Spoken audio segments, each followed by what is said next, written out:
بسم الله الرحمن الرحيم. إن شاء الله في الدرس ده هناخد أوبشن جديد في سكتش أب بنلاقيه في معظم برامج 3D اللي إحنا بنشتغل بيها، وبيبقى موجود في كاد 2D عادي اللي هو اللاير.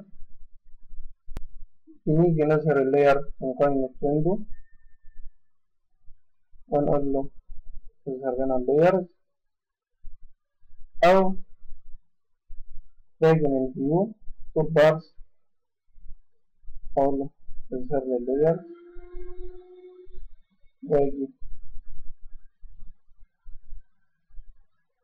أضغط هنا فبيظهر لي مربع اللاير بالشكل ده.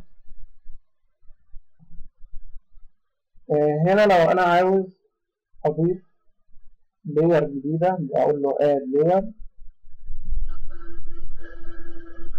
طيب إحنا ما اتكلمناش اللاير دي فايدتها، مثلا لو أنا برسم فيلا أو شقة أو أيا كان اللي أنا بشتغل عليه، يعني مثلا ممكن أحط الفرش على لاير، الحوائط على لاير، لو في أي شجر أي لاندسكيب ممكن أحطه على لاير، زي ما بنشتغل بالأوتوكاد بالظبط. بحط مثلا الأبواب والشبابيك في لاير، الحوائط في لاير، نفس النظام بنعمله هنا.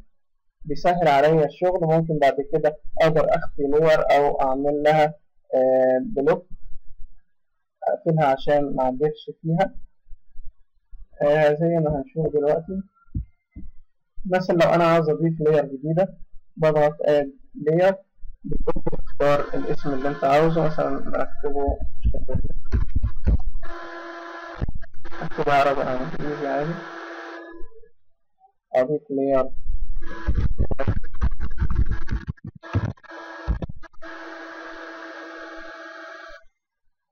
ده من add layer. جنبها هنلاقي اللي هي delete layer، ممكن تيجي على حاجة زي أبواب مش محتاجها بروح أقول له delete، شبابيك مش محتاجها delete. أرجع تاني هنا الكالر، بنلاقي إن كل layer بتاخد لون مختلف عن اللاير التانية، دي بتغيرها براحتك. دي الشفافية، اختار اللاير اللي انت عاوزها، مش بتفرق كتير، مش بتفرق غير لما هناخد بعد كده حاجة اللي هي تخلي الماتيريال حسب اللاير، هنشوفها بعد كده في درس الماتيريال ان شاء الله.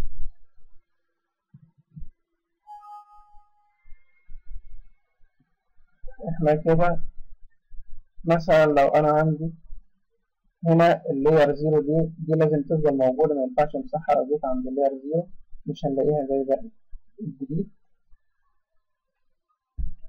انا مثلا هرسم في الابواب هنا بوكس كده على انه بيت.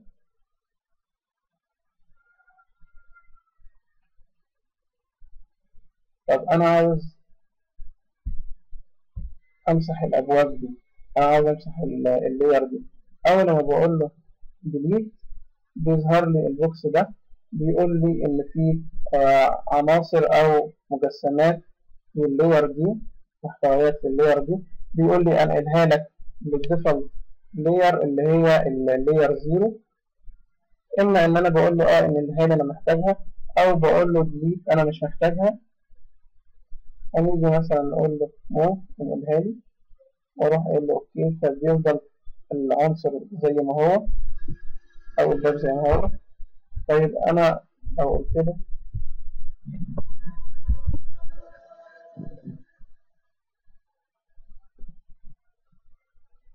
انا مش محتاجها، بيمسح لي المحتويات اللي جوه اللاير دي. طيب انا هنا عامل باب وعاوز اعمل شدة ورا هنا مثلا، ايا كان هعمل اي عناصر بس. طيب انا عاوز اشتغل على العنصر ده مثلا، على المجسم ده، والباب او المجسم ده ايا كان بيلخمني، بس ده في لاير مختلف عن ده. اقدر اجي من هنا فيزيبل اقول له يخفيهولي، أشيل علامة الصح من على الفيزبل دي، فبيخفي لي المجسم الموجود أو اللير كلها. يعني لو كان أيا كانت المجسمات كتيرة شوية أيا كان، أول ما بخفي اللير أو أظهرها كل محتويات اللير دي بتختفي، زي الكاب بالظبط برضه.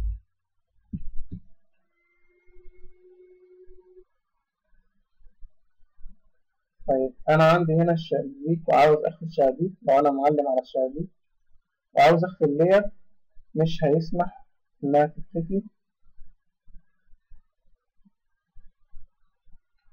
لازم أكون واقف على لير تانية عشان أقدر فيها. طيب أنا عاوز أنقل، إحنا قلنا إن الأوبجكت ده شبابيك، أنا عاوز أنقله للأبواب. باجي من هنا حدد كله، بيقول لي إن هو كلير الشبابيك هنا، أروح أقول له انقله لي في الأبواب. ده المجسم ده في الأبواب لو جيت أخفيه هيختفي كله.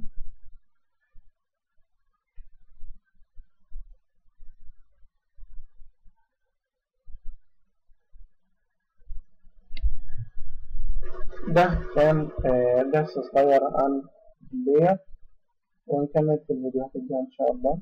السلام عليكم ورحمة الله.